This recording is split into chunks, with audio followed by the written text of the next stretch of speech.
Inilah perkataan perjanjian yang diikat Musa dengan orang Israel di tanah Moab, sesuai dengan perintah Tuhan, selain perjanjian yang telah diikatnya dengan mereka di Gunung Horeb. Musa memanggil seluruh orang Israel berkumpul lalu berkata kepada mereka, "Sudah kamu lihat segala yang dilakukan Tuhan di tanah Mesir di depan matamu terhadap Firaun dan terhadap semua pegawainya dan terhadap seluruh negerinya. Cobaan-cobaan yang besar yang telah dilihat oleh matamu sendiri, tanda-tanda dan mujizat-mujizat yang besar itu. Tetapi sampai sekarang ini Tuhan tidak memberi kamu akal budi untuk mengerti atau mata untuk melihat atau telinga untuk mendengar. 40 tahun lamanya aku memimpin kamu berjalan melalui padang gurun. Pakaianmu tidak menjadi rusak di tubuhmu dan kasutmu tidak menjadi rusak di kakimu. Roti tidak kamu makan, anggur atau minuman yang memabukkan tidak kamu minum, supaya kamu tahu bahwa akulah Tuhan Allahmu. Ketika kamu sudah sampai ke tempat ini, maka keluarlah Sihon, Raja Hesibon, dan Og, Raja Basan, mendatangi kita untuk berperang, dan kita memukul mereka kalah, merebut negeri mereka dan memberikannya kepada orang Ruben, kepada orang Gad, dan kepada suku Manasye yang setengah itu menjadi milik pusaka mereka.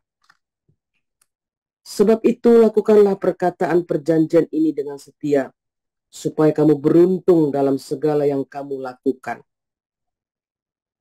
Kamu sekalian pada hari ini berdiri di hadapan Tuhan Allahmu, para kepala sukumu, para tua-tuamu, dan para pengatur pasukanmu, semua laki-laki Israel.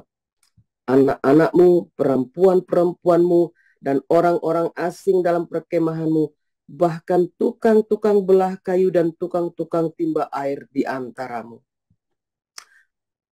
Untuk masuk ke dalam perjanjian Tuhan Allahmu, yakni sumpah janjinya yang diikat Tuhan Allahmu dengan engkau pada hari ini, supaya ia mengangkat engkau sebagai umatnya pada hari ini, dan supaya ia menjadi Allahmu seperti yang difirmankannya kepadamu, dan seperti yang dijanjikannya dengan sumpah kepada nenek moyangmu, yakni kepada Abraham, Ishak, dan Yakub. Bukan hanya dengan kamu saja aku mengikat perjanjian dan sumpah janji ini, tetapi dengan setiap orang yang ada di sini dan pada hari ini, bersama-sama dengan kita yang berdiri di hadapan Tuhan Allah kita, dan juga dengan setiap orang yang tidak ada di sini pada hari ini bersama-sama kita. Sebab kamu ini tahu bagaimana kita diam di tanah Mesir, dan bagaimana kita berjalan dari tengah-tengah segala bangsa yang negerinya kamu lalui. Dan kamu sudah melihat dewa kejijikan dan berhala mereka, yakni kayu dan batu, emas dan perak itu yang ada terdapat pada mereka. Sebab itu janganlah di antaramu ada laki-laki atau perempuan, kaum keluarga atau suku yang hatinya pada hari ini berpaling meninggalkan Tuhan Allah kita untuk pergi berbakti kepada Allah bangsa-bangsa itu. Janganlah di antaramu ada akar yang menghasilkan racun atau ipuh. Tetapi apabila seseorang pada waktu mendengar perkataan sumpah serapah ini menyangka dirinya tetap diberkati dengan berkata, "Aku akan selamat walaupun aku berlaku degil," dengan demikian dilenyapkannya baik tanah yang kegenangan maupun yang kekeringan. Maka Tuhan tidak akan mau mengampuni orang itu, tetapi murka dan cemburu Tuhan akan menyala atasnya pada waktu itu. Segenap sumpah serapah yang tertulis dalam kitab ini akan menghinggapi dia, dan Tuhan akan menghapuskan namanya dari kolong langit. Tuhan akan memisahkan orang itu dari segala suku Israel, supaya dia mendapat celaka sesuai dengan segala sumpah serapah perjanjian yang tertulis dalam kitab hukum Taurat ini. Maka keturunan yang akan datang, yakni anak-anakmu yang bangkit sesudah kamu, dan orang asing yang datang dari negeri jauh akan berkata, apabila mereka melihat hajaran dan penyakit yang dijatuhkan Tuhan ke negeri itu, seluruh tanahnya yang telah hangus oleh belerang dan garam, yang tidak ditaburi, tidak menumbuhkan apa-apa, dan tidak ada tumbuhan-tumbuhan apa pun yang timbul daripadanya, seperti pada waktu ditunggang balikannya Sodom, Gomora, Adma, dan Zeboim, yakni yang ditunggang balikan Tuhan dalam murka dan kepanasan amarahnya. Bahkan segala bangsa akan berkata, apakah sebabnya Tuhan berbuat demikian kepada negeri ini? Apakah artinya murka yang hebat bernyala-nyala ini? Maka orang akan menjawab, sebab mereka itu telah melalaikan perjanjian Tuhan Allah nenek moyang mereka, yakni perjanjian yang diikatnya dengan mereka ketika mereka dibawanya keluar dari tanah Mesir. Dan sebab mereka itu sudah pergi berbakti kepada Allah lain dan sujud menyembah kepadanya, yakni Allah yang tidak dikenal mereka dan yang tidak diberikan Tuhan kepada mereka sebagai bagiannya. Itulah sebabnya murka Tuhan bangkit terhadap negeri ini, sehingga didatangkan ke atasnya segala kutuk yang tertulis dalam kitab ini. Tuhan telah menyentakkan mereka dari tanah mereka dalam murka dan kepanasan amarah dan gusarnya yang hebat, lalu melemparkan mereka ke negeri lain, seperti yang terjadi sekarang. Hal-hal yang tersembunyi ialah bagi Tuhan Allah kita, tetapi hal-hal yang dinyatakan ialah bagi kita dan bagi anak-anak kita sampai selama-lamanya, supaya kita melakukan segala perkataan hukum Taurat ini.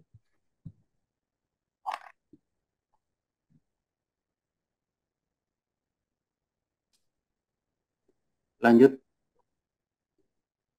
Saya akan membaca Matius 11 ayat 1. Setelah Yesus selesai berpesan kepada ke-12 muridnya, pergilah ia dari sana untuk mengajar dan memberitakan Injil di dalam kota-kota mereka. Di dalam penjara, Yohanes mendengar tentang pekerjaan Kristus, lalu menyuruh murid-muridnya bertanya kepadanya, engkaukah yang akan datang itu? Atau haruskah kami menantikan orang lain? Yesus menjawab mereka, pergilah dan katakanlah kepada Yohanes apa yang kamu dengar dan kamu lihat. Orang buta melihat, orang lumpuh berjalan, orang kusta menjadi tahir, orang tuli mendengar, orang mati dibangkitkan, dan kepada orang miskin diberitakan kabar baik. Dan berbahagialah orang yang tidak menjadi kecewa dan menolak aku. Setelah murid-murid Yohanes pergi, mulailah Yesus berbicara kepada orang banyak itu tentang Yohanes. Untuk apakah kamu pergi ke padang gurun? Melihat buluh yang digoyangkan angin kian kemari? Atau untuk apakah kamu pergi melihat orang yang berpakaian halus?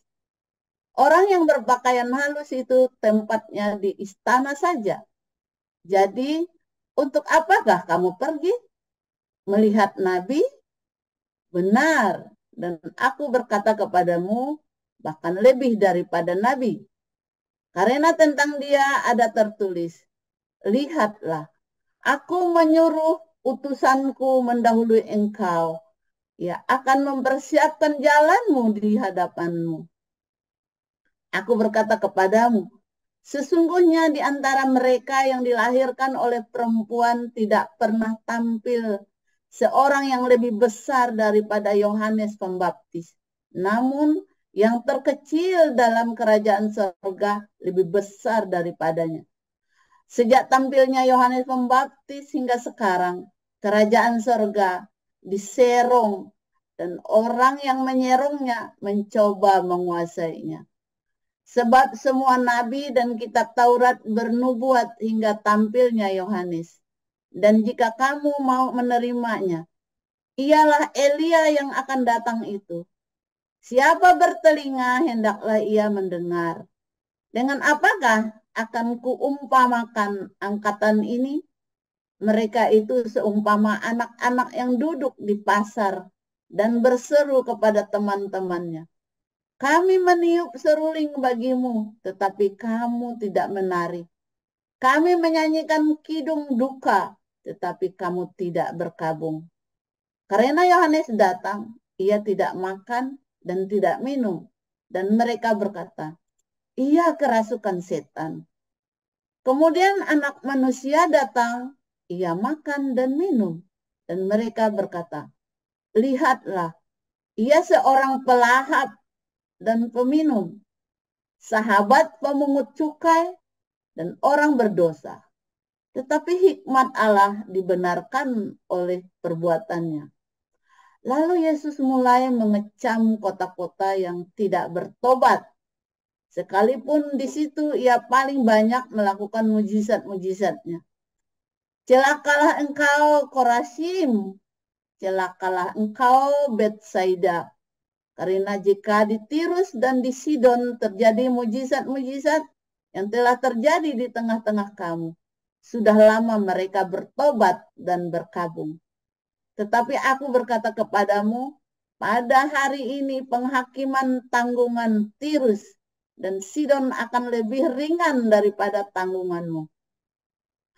Dan engkau Kapernaum, apakah engkau akan dinaikkan sampai ke langit? Tidak, engkau akan diturunkan sampai ke dunia orang mati. Karena jika di Sodom terjadi mujizat-mujizat yang telah terjadi di tengah-tengah kamu, kota itu tentu masih berdiri sampai hari ini. Tetapi aku berkata kepadamu, pada hari penghakiman, tanggungan negeri Sodom akan lebih ringan daripada tanggunganmu. Pada waktu itu berkatalah Yesus, aku bersyukur kepadamu Bapa, Tuhan langit dan bumi, karena semuanya itu engkau sembunyikan bagi orang bijak dan orang pandai, tetapi engkau nyatakan kepada orang kecil. Ya Bapa, itulah yang berkenan kepadamu. Semua telah diserahkan kepadaku oleh Bapakku, dan tidak seorang pun mengenal anak selain Bapa, dan tidak seorang pun mengenal Bapa selain anak, dan orang yang kepadanya anak itu berkenan menyatakannya.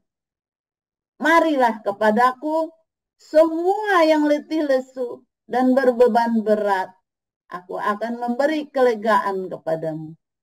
Pikulah kuk yang kupasang dan belajarlah padaku, karena aku lemah lembut dan rendah hati, dan jiwamu akan mendapat ketenangan. Sebab kuk yang kupasang itu enak dan bebanku pun ringan. Demikian firman Tuhan. Amin. Terima kasih Amin. Pak. Untuk firman Tuhan, terima kasih Pak Ketut Aye, Bu Erida Temunan, dan Ibu Lucy Siana. Sekarang tiba saatnya kita mendengar renungan firman Tuhan hari ini dan judul Israel versus Islam 2. Silakan Pastor Joseph Aljam.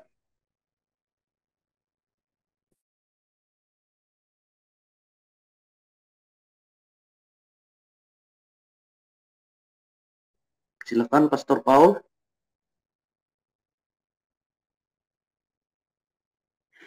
Oke, haleluya. Firman Tuhan selalu baru setiap hari ketika kita menanti-nantikan Tuhan dengan penuh cinta, ya,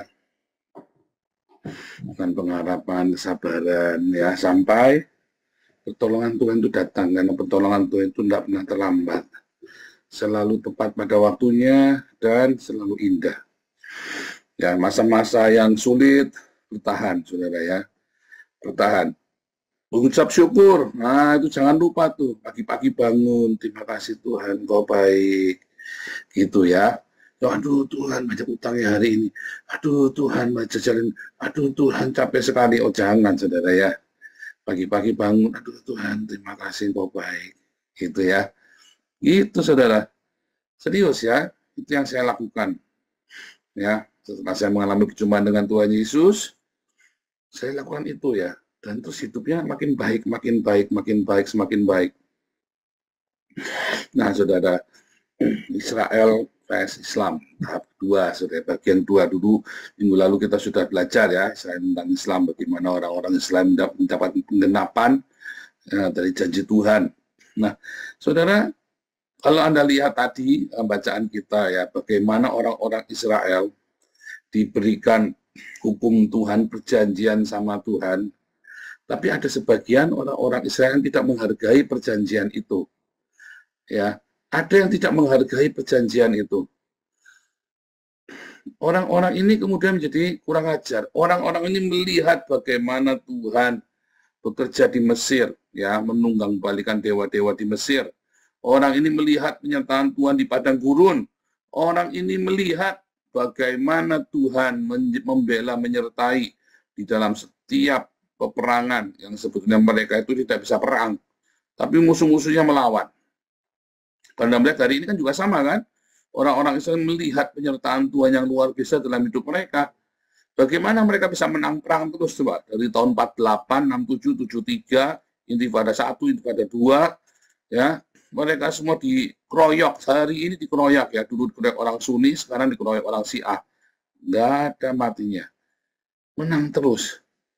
Tetapi tetap ada sebagian orang, ya, kali ini orang Kristen yang melihat, ya kan, nggak melihat bagaimana orang-orang Israel ini dibela sama Tuhan, lalu dia terpengaruh, ya, dengan apa, saudara, framing dari Islam. Oh, ini Islam kurang ajar, Israelnya nih beginilah begitulah. Mereka tidak belajar, tidak mau belajar. Kemarin di TikTok itu ada yang tanya tentang Israel. Tadi juga ada, ya, maunya nyegat langsung ujuk-ujuknya, ya, kepada kesimpulan bahwa Israel ini yang nyerang Islam. Loh, saya bilang, kamu perlu belajar dari sebelumnya. Perang Israel ini dengan Hamas ini adalah perang disebabkan karena agama, saudara. Bukan perang agama, ya, tapi disebabkan karena agama, ya. Ibu Koni kemarin ngomong bagus, ya. Ibu Koni itu mengerti, ya. Ini adalah perang yang disebabkan oleh agama. Bagaimana orang Israel bisa menduduki tanah itu? Karena agama yang mereka percayai, kitab sucinya mereka. Bagaimana orang Hamas ini dan negara Arab dari 48, 67, 73, Intifada 1, Intifada 2, sampai dengan hari ini dikeroyok orang Syiah dan Sunni, ya. Kenapa mereka mengeroyok Israel? Karena ada di dalam Quran dan hadis mereka untuk membunuh orang Israel. Ya, bukan perang agama, tapi perang yang disebabkan oleh agama. Itu loh masalahnya, mengajarkan kebencian. Nah, orang-orang ini kemudian melihat, ya, kita ini melihat, sama-sama melihat. Kenapa ada orang seperti saya yang bisa menceritakan sejarah Israel dari awal, tapi banyak orang nggak mau, maunya langsung dipotong. Dari mana? Ya, dari zamannya orang Palestina itu tinggal. Mereka tidak melihat sebelumnya Palestina, sebelumnya nggak mau tahu. Ya kan? Nah, sebetulnya kehidupan kita sehari-hari juga begitu, saudara. Banyak orang, ya, kalau lagi ada masalah, langsung masalahnya hari ini. Pada masalah hari ini yang kamu hadapi adalah disebabkan oleh dahulu, konsekuensi. Ya, hari ini terjadi karena ada konsekuensi di masa lalu. Anda yang hari ini susah dapat kerjaan karena Anda punya masa lalu. Ya, contoh nih, di Eropa ini kan kalau mencuri kan Anda tidak di penjara, saudara, ya. Tapi cuma dicatat namanya. Suatu ketika orang ini kalau catat 3 kali, 4 kali, dia tidak akan pernah bisa dapat kerjaan yang layak. Ya, misalnya begitu.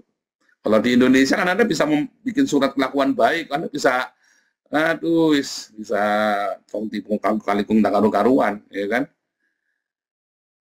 Tapi kalau di Eropa kamu tidak bisa, saudara. Ya. Kedua, ya, kalau misalnya nih, Anda ini adalah orang-orang yang tidak disiplin dalam hidup, ya kan? Lalu tiba-tiba Anda di hari tua, Anda selalu berhutang dan telat, Anda nggak ada orang percaya kamu lagi karena kamu tidak bayar hutang. Apa yang kamu ini, ya, mulutmu itu, kalau saya kalau hutang saya ngomong aja orang percaya, saudara, ya. Serius, saudara, ya. Semua kalau saya bilang, saya ambil, saya hutang, kasih, saudara. Kalau saya habis pun tak buat bayar hutang, habis pun tak bayarkan, saudara, ya. Ayah saya juga begitu, ya. Tapi ada orang, kamu mau pinjam aja nggak dikasih, saudara. Jangan mau pinjam. Ya, saya ingat ada beberapa orang yang begitu ya, sampai sana kemari, ya hutang-hutang. Kenapa? Karena dia tidak mau membayar hutangnya. Itu loh, saudara. Ya. Yang ketiga, saudara. Ya. Contohnya konsekuensi. Anda yang dari kecil malas-malasan tidak sekolah. Malas nggak sekolah ya, bukannya Anda nilainya rendah, bukan, tapi Anda malas dan nggak sekolah, lalu Anda maunya main terus, lalu Anda cari kerjaan juga susah. Ya. Ada orang mengeluh sama saya, susah dapat kerjaan lah, inilah, itulah, beginilah, begitulah, karena kamu malas. Ya. Bahkan orang ini sudah saya kasih kesempatan buat kuliah gratis, ya. Tetapi ya itu tadi, dasarnya mentalitasnya dia. Jadi saya stop, nggak boleh lagi. Marah saya, marah saudara ya. Kamu yang menutup rezekimu sendiri, bukan saya. Kamu yang menutup rezekimu sendiri. Ya. Ini siapa nih yang kotak-ketik nih, udah dibilangin kalau jadi co-host, jangan kotak-ketik ya saudara ya. Main kotak-ketik minta ngerekam segala macam. Ada orang ya yang hari ini tidak ada orang lagi percaya. Kamu diberi kesempatan untuk eksis ya di dalam aktivitas. Lalu kamu tidak menggunakan kesempatan itu jadi pengurus ya kan? Tidak menggunakan kesempatan itu dengan baik.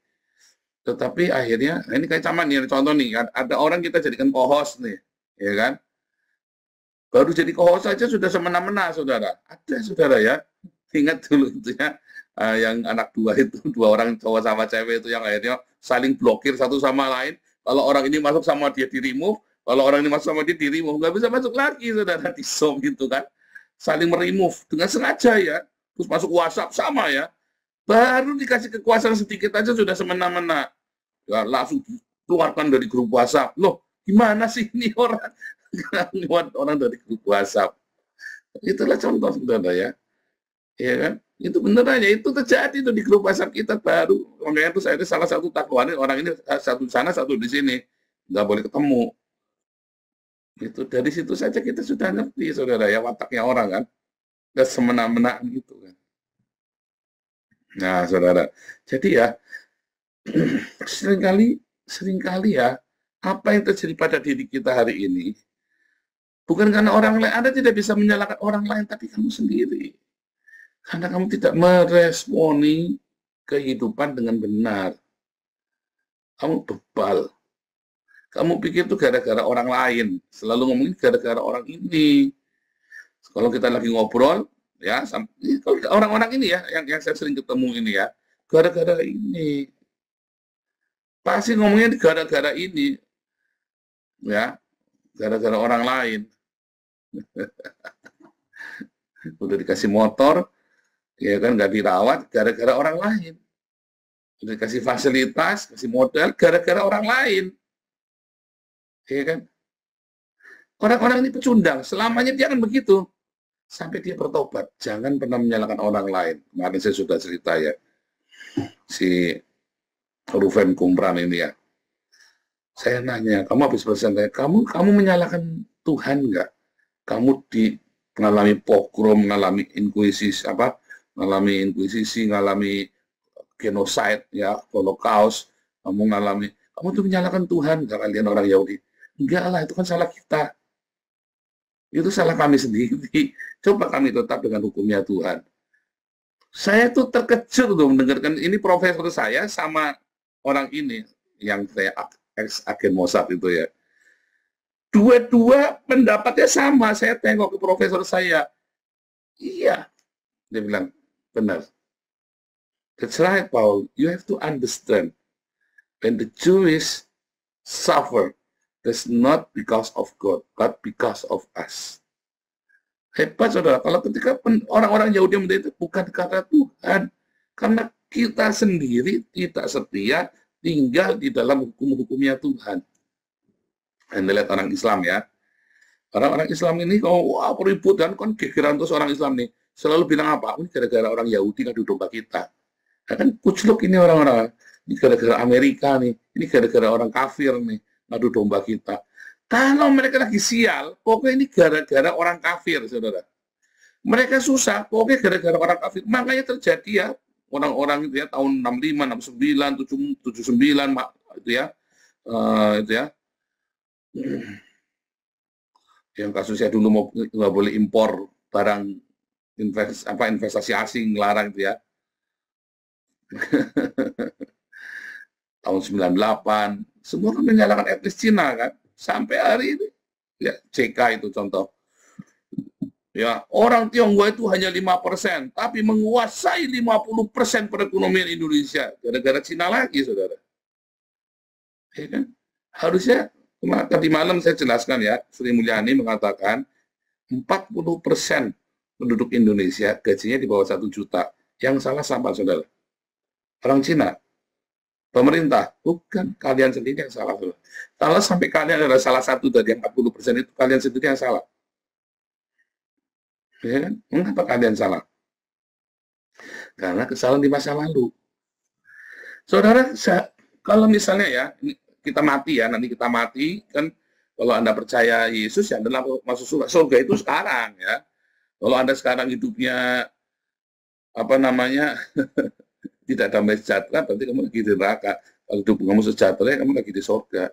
Nanti kamu mati itu masuk Hades gitu ya, masuk ke alam kubur gitu, alam maut. Kamu masih bisa gerundel ya, kan gelap. Kamu bisa gerundel nyalakan Pak Edi lah, nyalakan ini Pak Enardo sih, saya tersinggung sama Pak Enardo. Ini gara-gara Apeng saya tersinggung sama Apeng, jadi saya susah menderita. Ada ya ini yang komplain saya gara-gara Apeng. Marahi orang itu kok gara-gara Apeng. Yang absen itu bukan cuma Apeng, yang absen itu orang dua. Juga bukan gara-gara Apeng, kalau sudah absennya begitu, ya begitu. Kamu jangan nyalain orang lain. Kamu yang tidak pernah doa pagi, kamu nyalain Apeng.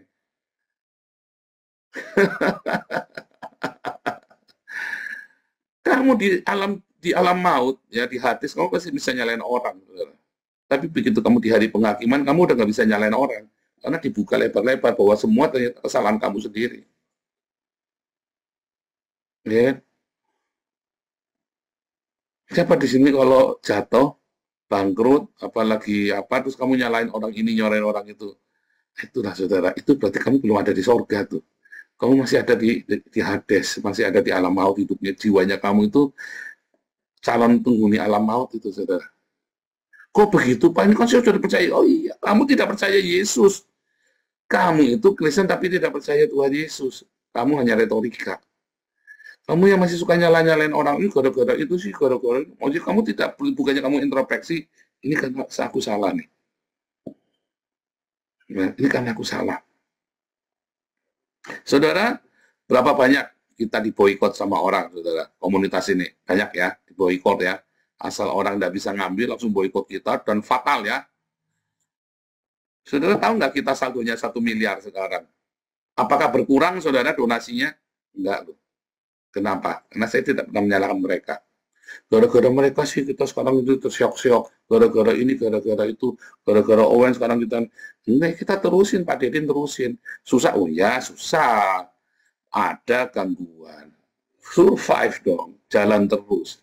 Masa terus gara-gara diboikot terus kita merana, terus kita diem semua berantakan semuanya, jangan dong. Tertunda, iya tertunda. Tapi jangan nyalain orang. Oh ini gara-gara Pak Alex sama Bu Vivin, oh ini gara-gara Galarua. Pernah nggak kita bilang gara-gara? Apakah kalau saya meratap, jadi saudara kita donasi tambah turun, benar nggak? Diresponi kita kelahi ya, turun nggak donasinya? Kalau saya responi semua ya boikot itu kita berhenti nggak, saudara? Berhenti. Ya, contoh yang lain-lain kan, ibu donasi kan akhirnya berhenti kan gara-gara Paul sih, gara-gara kayak saya Fudin ya, gara-gara Paul ini buka pantat, atau ya dia dicerai sama bininya. Contoh itu ya saudara ya. Kenapa saya tidak pernah menyalahkan? Diboikot kayak apa, kita tetap jalan terus. Tidak pernah itu salah orang, saudara. Juga mungkin bukan salah kita. Yang penting apa ya, memang ada obstacle, memang ada halangan, ada hambatan.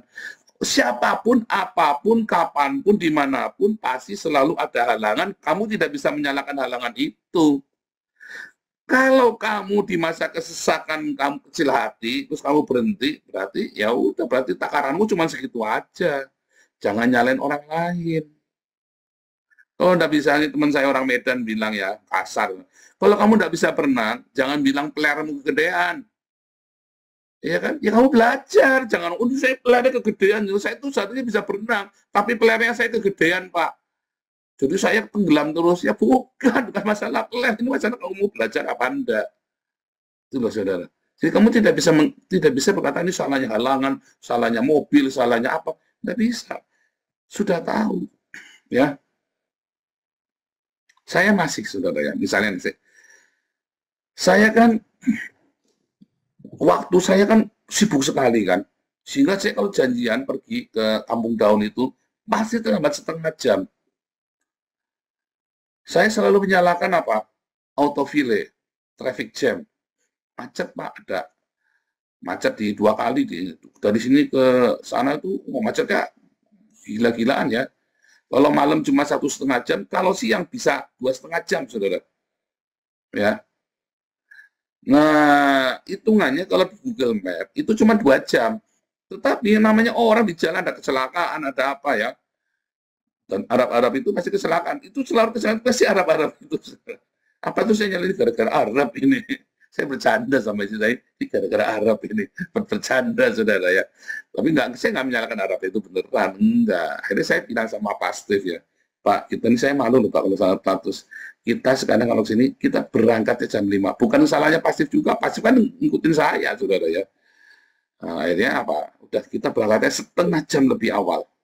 Akhirnya kita datangnya, ya, dilalah nggak ada macet. Ya datangnya kita 1 jam lebih awal. Ya nggak apa-apa. Dan sekarang kita udah nggak pernah terlambat lagi, saudara, kalau janjian ke Kampung Daun itu. Karena saya tidak menyalahkan autofile, saya tidak menyalahkan kecelakaan, saya tidak menyalahkan Arab-Arab itu yang bikin kecelakaan, saya tidak menyalahkan, ya pokoknya salah saya. Supaya jangan terlambat, ya kamu harus punya malu, terlambat terus, saya malu. Akhirnya kita berangkat, aku siapa? Ya, berangkat Gasik, saudara ya. 1 jam sebelumnya, biasanya kita, kan acaranya jam 6, saya berangkat jam 4, karena kan habis mengajar kan.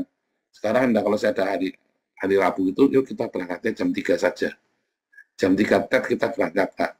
Karena 3 jam, kita 1,5 jam, kalau ada kecelakaan, ada macam-macam, pokoknya kita terlambat, datang lebih awal, kita bisa makan dulu di sana. Bisa jajan dulu, makan kerupuk, makan kacang, segala macam ya. Bisa minum, bisa makan cendol. Ya kan, enak kan? Nah, jadi kita datangnya lebih awal aja, Pak.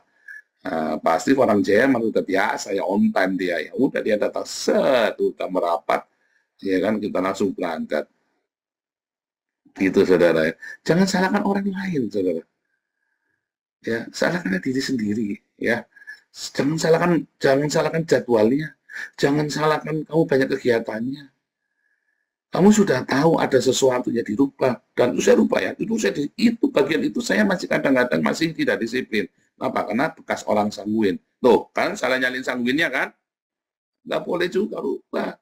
Tuh kan, tadi kan saya baru saya nyalain orang sanguinnya kan tadi. Ya, maklum lah saya kan dulu orang sanguin. Nah, itu tuh juga nggak boleh tuh, saudara. Tadi kan barusan saya ngomong tuh. Taruh sekarang saya kalau Kampung Daun nggak pernah terlambat. Ya, saya kalau ke Sion juga nggak pernah terlambat. Saya bilang sama pasti Pak, kita jam 4 sudah berangkat, bukan baru mau berangkat. Pasti mengerti langsung jam berapa, kurang 10 menit sudah nyampe dia. Ya, paling lambat lebih 5 menit. Saya sudah di mobil pokoknya kan. Saya sudah di mobil, jadi anak nggak tutup nyalain anak kan. Karena saya tahu, namanya orang perempuan kan, pokoknya kan gelisah kan, inilah, itulah, kencing lah, apalah, bingung kan. Pokoknya saya sudah di mobil. Jadi kan saya harus contohin dulu. Saya sudah di mobil, udah tenang. Kalau saya sudah tenang, tinggal berangkat. Ya kan? Salahnya siapa? Bukan salahnya saya juga. Pokoknya saya mau berubah. Jangan salahin keadaan, jangan salahin orang lain, jangan salahkan diri sendiri juga. Pokoknya saya mau berubah. Pokoknya kita mau ada sesuatu. Kalau kamu lakukan ini, kamu hidup sukses, saudara. Ya, saya dimulai dari hal yang besar, bukan yang kecil, yang besar. Kenapa? Karena itu begitu mempengaruhi saya. Saya jatuh, saya tidak pernah salahkan orang lain. Bangun. Oh, ini karena itu. Bangun, saudara. Jatuh ya bangun. Ya. Yang ada gimana? Ya udah lepaskan, sudah. Ringan, udah jual semua, ringan. Saudara, saya mau ke sini, tak jual semua. Ringan langkahnya, tunda. Anda kan kalau mau pergi kan bingung kan, Anda mau pergi ke luar negeri, pindah luar negeri paling bingung ya. Kalau saya nggak bingung, jual, lepas. Emon ini pasti baru beli lagi di sana. Emon-emon, enggak, kok eman-eman sih? Jangan eman-eman, jual, ya kan, lepaskan, buang, ya. Eman-eman enggak eman-eman. Bangganya hidupnya kita udah cepat, ya, ringkas hidupnya. Saya tidak suka, ada beberapa orang yang tidak bisa ringkas ya, seperti orang-orang flekmatik, orang melankolik, tapi dia minta ampun, ya nggak bisa. Tetapi maksud saya adalah, pokoknya jangan nyalain orang lain, jangan nyalain keadaan. Nah, maka kita harus apa, saudara? Kita harus peka dengan Tuhan bicara sama kita. Nanti diajari di pemuritannya, mendengar suara Tuhan, bukunya kelihatannya Pak Dedi udah mulai cetak, bagus banget ya. Bukunya bagus, nanti A4 pakai spiral cetaknya ya. Buku ini pemuritan, nanti Anda bisa menghubungi ke siapa ya? Sebentar, pemuritan punya damar kasih ya. Nanti buku damar kasih ya. Nanti ganti ongkos cetak saja. Kalau yang dibaptis di kita dikasih gratis ya. Masih gratis. Kalau Anda nanti ini nanti Anda minta sama damar kasih buku pemuritan itu ya. Kan itu dasar-dasar kekristenan. Itu saudara. Jadi ketika Tuhan Yesus bilang, aku niup seruling, kamu tidak menari, aku nyanyi lagu duka, kamu tidak berkabung. Ya sedih. Artinya apa? Kamu ini dablek. Kamu ini bebal. Sama Musa tadi bilang ya.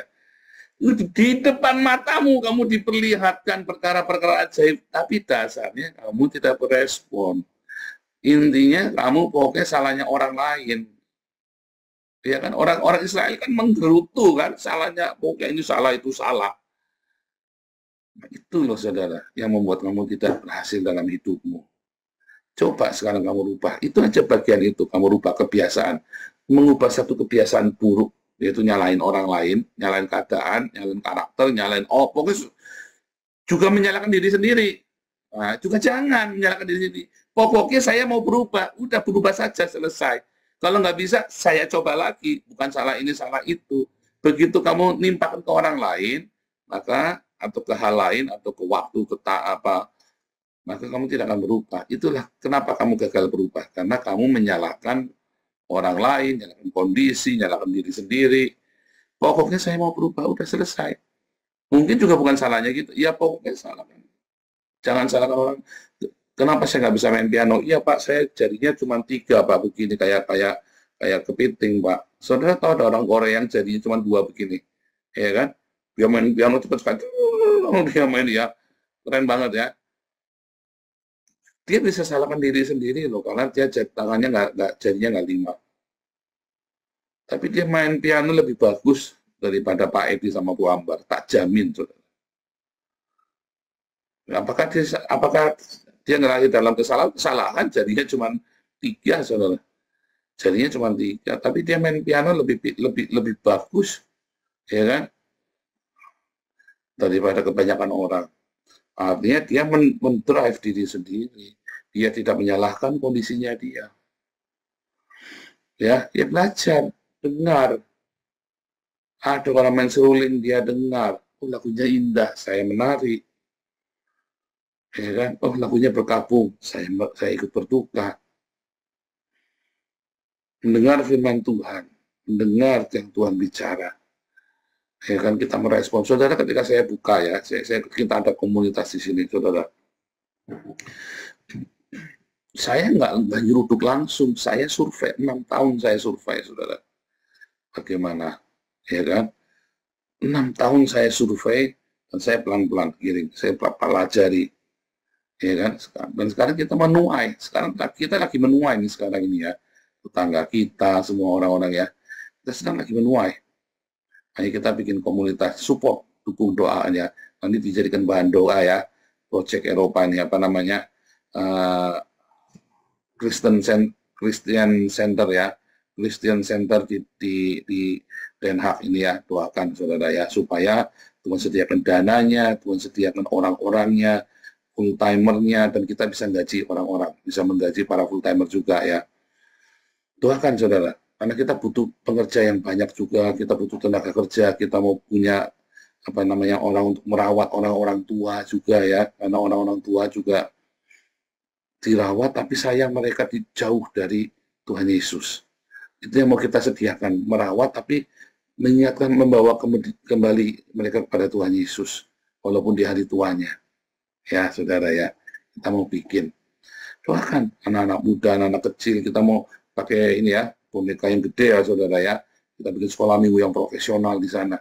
Nggak ada siapa gereja yang mau ngurusin sekolah minggu dengan profesional. Belum ada di Belanda, saudara. Belum ada sekolah minggu profesional di Belanda. Kita yang pertama nanti, saudara. Misionari dari Indonesia. Ya, support, saudara ya.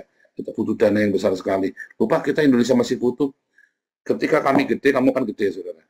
Kalau kami sini besar, kamu akan besar. Kenapa? Narik duit dari sini lebih gampang. Tapi untuk memulainya setengah mati. Makanya, saudara, support. Ketika kita besar, kita promosikan semua kegiatan kalian. Orang Belanda itu sebenarnya murah hati. Hanya tidak tahu kemana. Nah, kita belum ada tempatnya. Itu ya, saudara ya. Tapi kalau kita sudah lihat ada tempatnya, kita bisa promosi. Ya, foto-foto kegiatan kita semua kita taruh semua di kantor kita. Ya, orang-orang lalu lalang di situ, ya kan. Pejabat-pejabat juga datang, karena pasti dicek ya, sama pejabat-pejabat kota itu pasti dicek ya, kalau ada kegiatan-kegiatan itu didatengin, ditanyain kegiatanmu apa, selalu begitu ya. Dan orang-orang gereja-gereja juga datang di situ, karena kita boleh, orang-orang dari gereja lain boleh pakai tempat itu, saudara. Itu, saudara. Disitulah, ya. Saya survei, nggak menyalahkan orang lain, kenapa lama nggak, kita sabar. Tuhan belum suruh kok. Nah, gitu ya. Kita nggak salahin orang, kita tenang, kita tenang, jalan. Ya, kita ratusan udah kita baptis. Kemana semua? Ya karena kita nggak punya tempat. Saya mau nyalain orang lain? Enggak, ya memang Tuhan belum suruh, udah gitu aja. Bukan salah siapa. Tapi saya tahu, seharusnya punya tempat. Kita sabar, kita tunggu. Sampai kita tahu apa yang Tuhan mau, bukan apa yang saya mau. Apa yang Tuhan mau. Sekarang kita yakin ini yang Tuhan mau. Kemarin bahkan kita Den Haag 2,5 jam yang males ya. Kita bolak-balik, saudara. Kuat nggak ya? Dalam hati saya, ya ampun, di Jakarta dulu saya kalau belum 3 jam belum nyampe kantor. Sekarang ke Den Haag 2,5 jam, pulang cuma 1,5 jam, tak laju. Kuat dah. Tak tekatin, saudara. Anak-anak tak tanya gimana. Bisa sanggup, nggak bisa dah. Kalau perlu kita cari, ya kan? Kalau perlu kita tidur di karavan, kita di karavan. Ya kan? Kalau perlu kita tidur di karavan. Ya kan? Atau nanti kita kantornya, karena kan belum boleh dipakai tidur kan di sana kan. Jadi kalau sudah kita kuasai sepenuhnya, ya kita boleh tidur di sana. Tapi di awal-awal, di setengah tahun pertama ini taruhannya besar sekali. Saya capek setengah mati, saya bilang, enggak apa-apa. Ya kan? Apakah saya menyalahkan kondisi? Enggak, saudara. Memang belum waktunya, kita tunggu. Dan saya terus ya sigap senantiasa. Begitu, saudara. Ya, makanya Anda juga semua begitu ya. Anda semua dalam sehari-hari. Anda sekarang masih miskin, Anda semua lagi dalam pergumulan hidup, Anda lagi bangkrut, Anda lagi di dalam krisis karirmu. Tenang, jangan salahkan bosmu, saudara. Oh, ini bosku pengen saya keluar. Oh, enggak. Kamu tenang saja. Kerja dengan sekuat tenaga, berikan yang terbaik. Pak, udah terlanjur, Pak. Saya tadinya memang tidak rajin. Enggak apa-apa. Di akhir kamu bekerja dengan rajin. Kemudian kalau kamu sampai pindah, ingat-ingat. Kerjalah dengan rajin. Ya, semua itu bukan salahnya orang lain. Bukan salahnya bosmu. Dan mungkin juga bukan salahnya kamu. Tapi pokoknya sekarang, kamu introspeksi, kamu cek. Dulu apa yang kurang ya? Perbaiki. Bukan terus salahnya siapa. Terus kamu kepahitan kan? Tapi apa yang dulu salah? Kurang. Yang dulu salah kerja, salah caranya, diperbaiki. Oh, itu mesti tak perbaiki. Itu, saudara ya. Itulah ya bedanya mentalnya orang Israel dengan orang Islam. Kalau orang Islam kan cari siapa salah kan, salahnya kafir, salahnya ini karena salah kamu nggak sholat, karena kamu kan, apa karena kamu nggak berdoa terus kerjaanmu jadi tidak benar? Enggak juga, saudara. Banyak orang nggak berdoa di Belanda kerjanya lebih bagus dari kalian, nasibnya juga lebih bagus dari kalian. Bukan karena berdoa, jangan ngomong begitu, saudara. Harus pakai otak kita waras. Saya pendeta, ngajari doa, enggak, saya ngajari kamu waras. Kamu berdoa terus kerjamu nggak akan tambah baik, saudara. Kamu berdoa pun kerjamu tidak akan tambah baik, percaya saya. Yang benar adalah sikap hatimu yang benar. Karena doa itu bukan kamu sengaja berdoa pergi ke gereja, bukan, doa itu ada dalam nafas hidup kita. Ya, jadi jangan munafik. Saya ditanya ya kemarin ya, kamu sudah doakan? Oh, sudah dong, gimana sih? Loh, kamu kan perlu merenungkan Setiap hembusan nafas saya adalah doa. Saya bilang itu orang ini kaget. Ya, ini orang-orang model-model Kristen zaman kuno ya. Dia pikir yang namanya berdoa, oh kita doakan ya Tuhan Yesus. Kita serahkan. Saudara, 5 menit lagi ya. Sebelum saya ini ya, kan kita sempat sama transaksi sama Arab ini kan.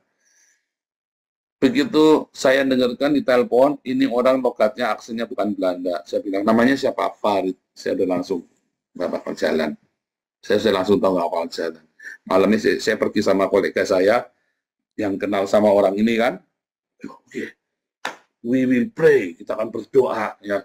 Oke, we unbeaten for the Farid that God make him makhluk buat dia muda dan segala macam. Dalam hati saya nggak bakal, saya bilang, karena saya sudah tahu. Bukannya mustahil, enggak. Saya langsung tahu, karena ini adalah antara Islam dan Kristen. Tuhan akan bekerja dalam hatinya. Bukan saya tidak percaya, saya percaya. Begitu dilihat, dia ngajak saya berdoa lagi, saudara. Setiap hembusan nafas, sehingga saya tahu Tuhan berkenan apa enggak. Ternyata Tuhan mau saya pergi di Den Haag. Kenapa sebenarnya nggak dengar? Karena saya nggak kebayang capeknya ke Den Haag, saudara. Ya dari rumah saya, makanya saya tidak mau ke Den Haag. Saya ada di sini, ya saya maunya bikinnya di sini, ya kan? Tetapi ternyata Tuhan suruh saya bangun. Udah, kamu masih muda, 2 jam dilakoni, 2,5 jam dilakoni. Gitu loh. Doa loh, saudara. Waktu saya mau transaksi di kota itu ya sama si Farid, saya malam ini tidak doa sama si Hans ini. Saya bilang dalam hati saya, enggak lah. Nggak berdoa, saya sudah tahu begitu tinggal sama Farid, saya langsung tahu Tuhan suruh kita ke Den Haag. Saya yang ngotot pengen di sini, tapi saya nggak maksa ya, cuman kalau boleh disusun saja supaya nggak kejauhan gitu loh. Nah, ternyata kita sudah punya tempat ya bagus-bagus, saudara, tetapi tidak ada yang respon satu pun loh, saudara. Padahal ditulis disewakan. Begitu ke Den Haag kita, saudara, 3 tempat, 3-3-nya ngerespon, 3-3-nya oke. Coba bayangin. Den Haag kota gede, belum tentu juga. Saudara, kota gede kalau nggak ada duitnya nggak jalan juga.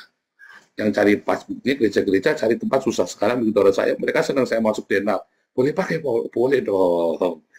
Siapa dulu, ya kan?